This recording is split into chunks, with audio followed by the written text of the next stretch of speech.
My family left me to die after a drunk driver crushed my body. So I rebuilt everything without them and shut that door forever. 3 weeks before Christmas, I was driving home from work in pouring rain. The streets shimmered like glass, and I was only 10 minutes from home when a pickup car ran a red light and slammed into the driver's side of my car. I didn't even see it coming. Metal folded airbags exploded, and then nothing. I woke up 3 days later in the ICU. Tube in my throat, brace around my neck, pain everywhere. The doctors told me my spine was fractured, my femur shattered, ribs broken, and I had internal bleeding that nearly healed me. I might not walk again. But what hurt most was the silence. When I opened my eyes, there was no one there. No flowers, no texts, no mother touching my hand, just eating monitors and strangers and scrubs. My family didn't come until day 3. My mom brought grapes. My dad cracked a joke about me finally taking time off work. My sister scrolled on her phone. They stayed 15 minutes and left. They didn't come back. My boyfriend at the time came once. Then 2 days later sent a text. I can't do this. I didn't sign up for this kind of future. 4 years together and gone in 8 words. The bills started piling up before I could even move. My job put me on temporary disability. My car was total. Rent was still due. I called my dad for help. Just a few $100s to buy groceries and cover rent. He sighed. You've always been independent. Handle it. My mom claimed she was tight on money. My sister didn't answer. By mid-January, I was evicted. I called my mom again, desperate, asking if I could stay in their guest room. She said it wasn't a good time because my sister had the flu and they didn't want me bringing hospital germs. I ended up sleeping in my rental car for 5 nights. A co-worker and someone I barely knew noticed and insisted I stay with her and her husband. They gave me their pull-out couch, cooked meals, drove me to appointments. Strangers treated me better than my own blood, then I saw it. Photos online from Christmas. My whole family smiling around the dinner table. Wine glasses in hand, matching pajamas. I wasn't forgotten. I was excluded. On New Year's Day, my sister called. She said they didn't help me because they didn't want to enable me. That I was being dramatic. I left voicemails. I cried in them. I told them I didn't know what to do. My dad finally texted, "Get it together, girl." Then my mom blocked my number. That was the moment I shut the door in my mind. From that day, I clawed my way back out of them. I worked through brutal physical therapy, taught myself new skills from a laptop, and took tiny freelance jobs.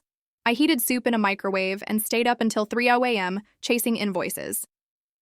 3 months later, I didn't need food stamps. I paid for my own therapy, my own prescriptions. Friends I hadn't spoken to in years sent gift cards and care packages. My landlord friend, a retired professor, offered me a tiny room above his garage, rent-free until I got on my feet. By summer, I walked without a cane. I signed a lease on my own apartment, landed a 6-month contract with a startup, stocked my fridge, paid my bills on autopay. Then the wedding invitation came. My sister's a fancy vineyard. No apology, no acknowledgement of what they did. Just family is everything printed at the bottom. My mom texted it would mean a lot of you were there. My dad left a voicemail saying they were right not to cuddle me. That I should be grateful. I mailed back the RSVP with one line. You lost the right to call me family when you left me in that hostel bed alone. From then on, every message went unanswered. They tried again when my dad got sick. Then when my sister got pregnant. Then when they needed money, every time my answer was silent. When my dad died, they sent one last letter saying I'd die bitter and alone. I dropped it in the trash without even unfolding it. The night I made my final mortgage payment on my house, I grilled steak on my deck under the stars. No calls, no messages, no empty apologies. Just the life I built myself. They left me to die. I rose anyway. And when they came crawling back, I didn't just close the door. 3 weeks before Christmas, I was driving home in pouring rain. The streets glistened like glass. 10 minutes from home, a pickup truck ran a red light and slammed. Into my driver's side, I didn't see it coming. Metal crushed, airbags exploded, and then nothing. I woke 3 days later in the ICU, tube in my throat, neck brace, pain everywhere. Doctors told me my spine was fractured, femur shattered, ribs broken, and I had internal bleeding that almost ended me. They said I might never walk again. But what hurt most wasn't the pain, it was the silence. When I opened my eyes, there was no one there. No flowers, no texts, no mother holding my hand, just machines, strangers in scrubs. My family didn't come until day 3. Mom brought grapes. Dad joked about me finally taking time off work. Sister scrolled on her phone. They stayed 15 minutes and left. Never came back. My boyfriend showed up once, then 2 days later sent a text. I can't do this. I didn't sign up for this future. 4 years together, gone in 8 words. The bills piled faster than I could breathe. My job put me on temporary disability. Car totaled. Rent due. I called Dad for help. Just a few $100s for groceries and rent. He sighed. You've always been independent. Handle it. Mom said she was tight on money. Sister didn't answer. By mid-January, I was evicted. I called Mom, begging to stay in the guest room. It's not a good time, she said. Sister's got the flu. We don't want you bringing germs. I slept in my rental car 5 nights. A coworker and her husband noticed. They gave me their pull-out couch, cooked meals, drove me to appointments. Strangers. Treated me better than my own blood. Meanwhile, online photos showed my family celebrating Christmas. Wine glasses clinking, matching pajamas. I wasn't forgotten. I was excluded. On New Year's Day, Sister called. We didn't help you to avoid enabling you. You're being dramatic. I left voicemails crying. I don't know what to do. Dad texted, get it together, girl. Mom blocked my number. That was the moment I shut the door in my mind. From then on, I clawed back. I fought through brutal physical therapy, taught myself new skills on my laptop, took tiny freelance jobs. I heated soup in a microwave and stayed, up till 3 a.m. chasing invoices. 3 months later, I didn't need food stamps. I paid for my own therapy and prescriptions. Old friends sent gift cards and care packages. My landlord, a retired professor, gave me a rent-free room above his garage until I got on my feet. By summer, I walked without a cane. I signed a lease on my own apartment, landed a 6-month startup contract, stocked my fridge, paid my bills on autopay. Then, the wedding invitation came, my sister's fancy vineyard wedding, no apology, no acknowledgement, just, family is everything, printed at the bottom. Mom texted, it would mean a lot if you were there. Dad left a voicemail. They were right not to coddle you. You should be grateful. I mailed back my RSVP with one line, you lost the right to call me family when you left me alone in that hospital bed. After that, every message went unanswered. They tried again when Dad got sick, when Sister got pregnant, when they needed money. Every time, silence was my answer. When Dad died, they sent one last letter saying I'd die bitter and alone. I dropped it in the trash, unopened. The night I made my final mortgage payment, I grilled steak on my deck under the stars. No calls, no messages, no empty apologies, just the life I built for myself. They left me to die. I rose anyway. And when they came crawling back, I didn't just close the door, I slammed it shut for good. Story 2, my cheating wife arrogantly declared, listen to me. If you file for divorce, I'll leave you without a penny. You'll have to pay not only for the divorce itself, but also alimony to me and child support. You'll also lose custody rights over the children, so I'll continue having fun with my lover. I snapped back. Do you really think I'll tolerate and support you in such a lifestyle? She laughed. You have no other choice. Chapter 1. The Ultimatum. The kitchen light flickered once, casting a strange shadow across her face. The kind of shadow that made her smirk look even colder. Listen to me, she said, her voice slicing through the air like glass. If you file for divorce, I'll leave you, without a penny. You'll have to pay not only for the divorce, but also alimony to me and child support. And you'll lose custody rights over the children. So she leaned back, folding her arms like a queen on her throne. I'll continue having fun, with my lover. I stared at her, my fingers tightening around the mug in my hand. She thought she was untouchable, that the law, the kids, the money, everything was in her control. Do you really think I'll tolerate and support you in such a lifestyle? I asked, my voice low, steady, but simmering. Her laugh was sharp, almost triumphant. You have no other choice. In that moment, I didn't answer. Not because I agreed, but because I realized something. She wasn't just arrogant, she was confident because she thought she'd covered every possible angle. And that meant she hadn't even considered the one I was about to take. Chapter 2. How she built her throne. When we first met, I didn't see the arrogance. Back then, she was charming. The kind of woman who could make a crowded room feel like it revolved around her. I fell hard, believing the laughs, the late-night talks, the way she'd rest her head on my shoulder when life got heavy. We built a life together. 2 kids, a house that always smelled like fresh coffee, and a shared dream that someday we'd take the kids on a trip across Europe. I worked long hours to make that dream possible. She stayed home at first, then picked up part-time work. Nothing serious, just enough to give her some independence. She said somewhere along the way her independence turned into secrecy. She began dressing up more for work meetings than for dinners with me. She'd step outside to take calls, lowering her voice until it was almost a whisper. The kids learned to stop asking where Mom was when she wasn't home. And I told myself it was stress, or maybe she just needed space, because the alternative that she was betraying me was too ugly to face. The breaking point came the day she found out a friend's husband had lost custody in a divorce. She became smug, like she just learned a cheat code. From then on, she stopped hiding her disdain. She'd make comments about real men providing without asking questions. She'd roll her eyes if I asked about her schedule. And whenever I hinted at trouble in our marriage, she'd remind me almost casually of how badly a divorce would ruin me. By the time she sat across from me in the kitchen and declared her little speech, she wasn't warning me. She was gloating. And that was the last mistake she'd make without me making her pay for it. Chapter 3. Turning the tables. I didn't shout. I didn't even argue. I just leaned back in my chair, looking at her with the same detached calm I used to wear when negotiating million-dollar contracts. All right, I said, like a man conceding a chess match. If that's how you see it, that was the moment she thought. She'd won. Her lips curled into a satisfied smile, and she went back to scrolling through her phone as if the conversation was over. But it wasn't. It was the beginning. That night, while she was in the shower, I took a slow walk through the house. The one I paid for, the one she thought she'd automatically keep. I started making a mental list.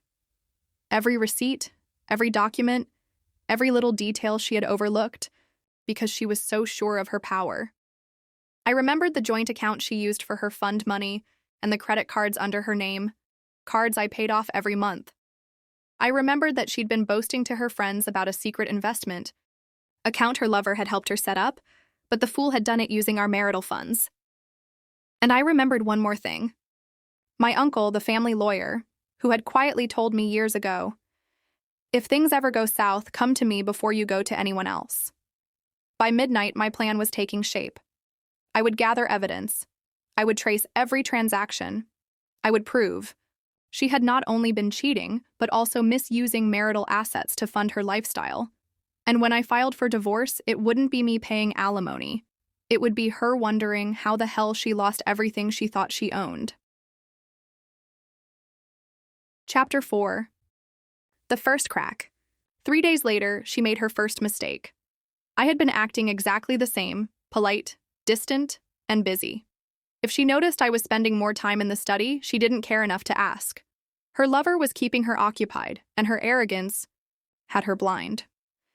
That evening, I casually mentioned over dinner, "By the way, I'll be out of town next weekend." "Business trip?"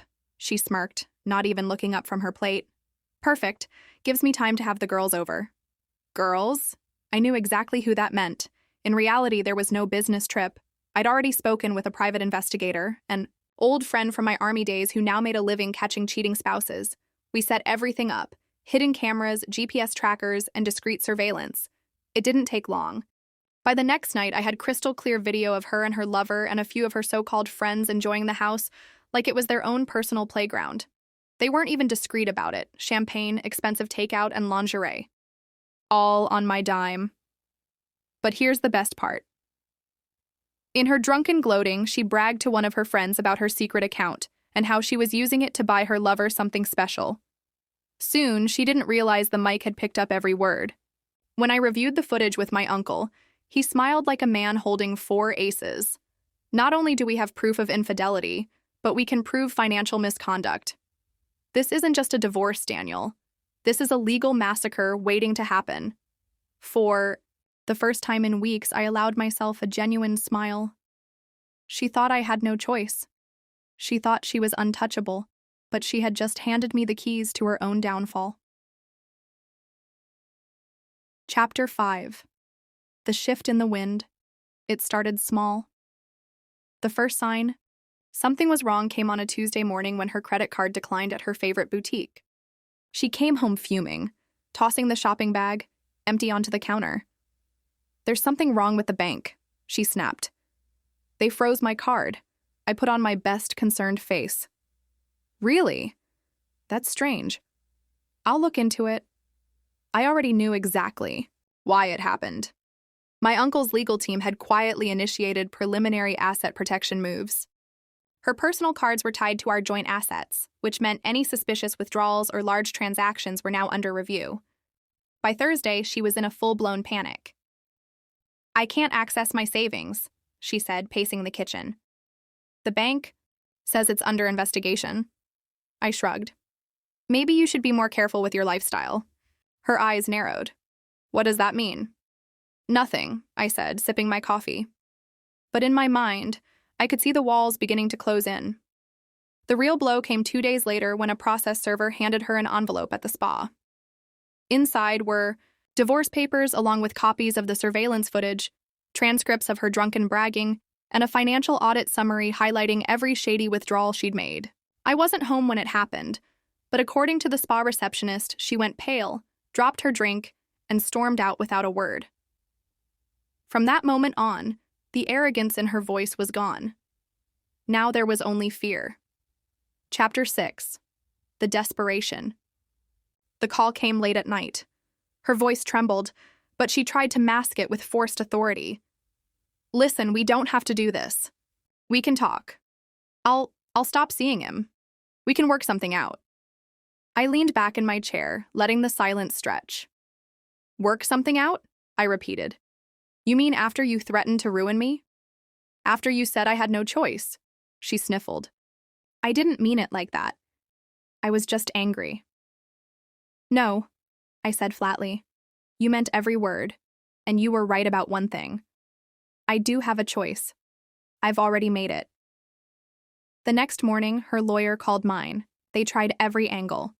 Partial custody, shared accounts, even dropping alimony demands in exchange for halting the evidence submission. But it was far too late. By the end of the week, the court had issued temporary orders in my favor. I retained full custody. She was barred from accessing any joint assets pending the final judgment, and thanks to the mountain of evidence, her chances of alimony had evaporated completely. When she finally saw the full weight of the case against her, the bank records, the photos, the recorded threats, her confidence shattered. The woman who once smirked and said I had no choice now couldn't even meet my eyes in court. I didn't say a word to her as I walked out that day. Her lover was waiting outside the courthouse, but the moment he saw the reporters swarming her, he turned and walked away without looking back. Chapter 7. The final blow. The final hearing felt less like a legal proceeding and more like a quiet execution. Hers. The judge's tone was measured but merciless as he read the verdict. Full custody to me, no alimony, no claim to the house, and only supervised visitation until she could prove stability. Every threat she had thrown at me in arrogance had turned into a boomerang, slicing back at her with brutal precision. She sat there frozen, her lawyer whispering frantically in her ear, but the words seemed to slide past her like water over glass. She kept staring straight ahead. Not at me, not at the judge, just blank. Outside the courthouse, reporters swarmed her. They asked about the infidelity evidence, the recorded threats, the financial manipulation. She tried to push through, but cameras caught every second of her silent retreat. By evening, the footage was already trending online. Her lover didn't stick around. Within days, he'd blocked her, moved out of their shared apartment, and was photographed with someone new. She lost her job shortly after. Apparently, her employer wasn't fond of public scandals tied to fraud and custody battles. A month later, I was tucking my daughter into bed when she asked softly, "Daddy, are we safe now?" I smiled, kissed her forehead, and whispered, "Safer than ever." Because I hadn't just won the case. I'd taken back our peace, our future, and our freedom from a woman who thought she could cage me with fear. And she was left with exactly what she'd earned. Nothing. Epilogue. Her last move. 3 years passed in silence. I'd built a steady life. For myself and my daughter. School runs, weekend hikes, laughter over burnt pancakes. The chaos she left behind had finally faded into background noise. Then one morning, a thick envelope arrived in the mail, her handwriting on the front. Inside was a single letter written in shaky pen strokes.